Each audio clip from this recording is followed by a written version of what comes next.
Les portes coupe-feu ont vocation à stopper la propagation des flammes, de la chaleur et des gaz toxiques lors d'un incendie.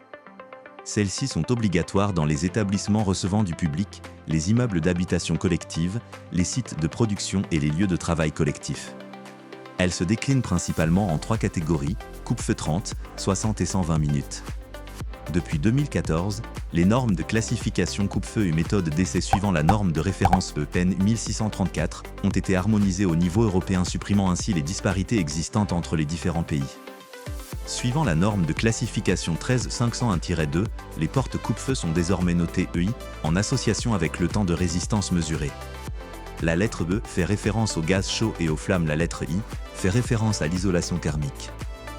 La norme EN 1634 prévoit 2 méthodes d'essai, classées respectivement EI1 et EI2, portant sur la mesure de la transmission de chaleur lors d'un incendie.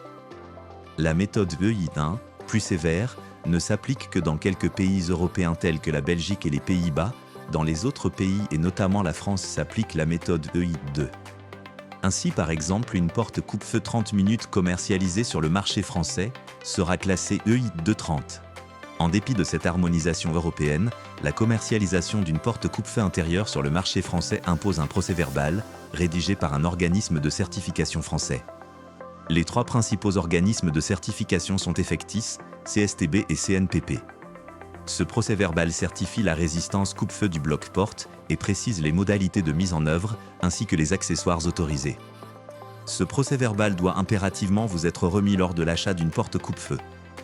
Depuis 2019, et la mise en application de la norme Produit 14351-1 relative au marquage CE des portes coupe-feu extérieures, le procès-verbal rédigé par un organisme de certification français n'est plus obligatoire. Celui-ci est désormais remplacé par une déclaration de performance validée par un organisme notifié européen, associé à un marquage CE placé sur le bloc-porte. Cet organisme notifié européen a la charge de contrôler l'usine afin de garantir l'exactitude des performances annoncées, ainsi que la conformité du produit.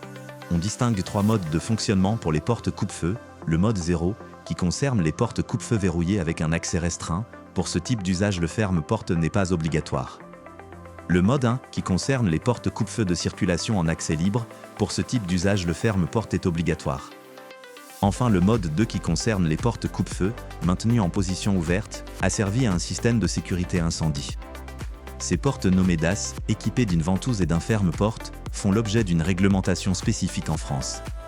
En complément d'un procès-verbal coupe-feu, le fabricant aura l'obligation de fournir un procès-verbal DAS et d'apposer sur le bloc un marquage spécifique NF 61937-2, garantissant la conformité du produit pour ce mode de fonctionnement.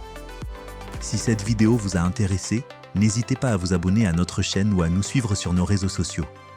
En cas de demande spécifique ou pour toute demande de prix, rendez-vous sur notre site internet. Au revoir et à bientôt chez Industrimat.